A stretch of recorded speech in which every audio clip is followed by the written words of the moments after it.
Nagsimula nang magtungo sa EDSA Shrine ang ilang militanteng grupo para magprotesta. Para sa detalye, makausap natin sa linyang telepono si Jen Calimon. Good morning, Jen. Yes, good morning, Martin. Alas 4:30 nga ng umaga, nagsukulak ang caravan ng mga militanteng grupo na nag-overnight dito sa Menjola papuntang EDSA Shrine para dumalo sa anibersaryo ng People Power 1.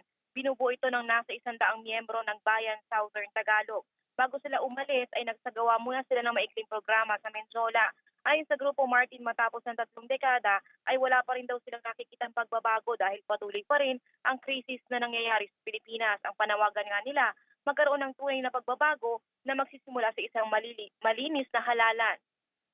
Ipinanawagan din nila Martin na itigil ang militarisasyon sa bansa. Gayun din ang pagbibitiw ni Pangulong Aquino sa pwesto. Target nila makarating ng EDSA Shrine bago mag-alas 6 ng umaga kung saan sila maglulunsad ng isang maikling programa. May baon din silang puting rosas na kanilang ilalagay sa EDSA Shrine pero sakaling harangin daw sila ng mga pulis ay ibibigay na lamang daw nila mga puting rosas sa mga pulis. Alas 9 naman ng umaga ay magtitipon sila sa Camp Aguinaldo para muling ipanawagan ng hustisya para sa mga naging biktima ng martial law. Martin? Maraming salamat sa iyo, Jen Calimon. Be sure to come back. Use 5 everywhere. Copyright 2016.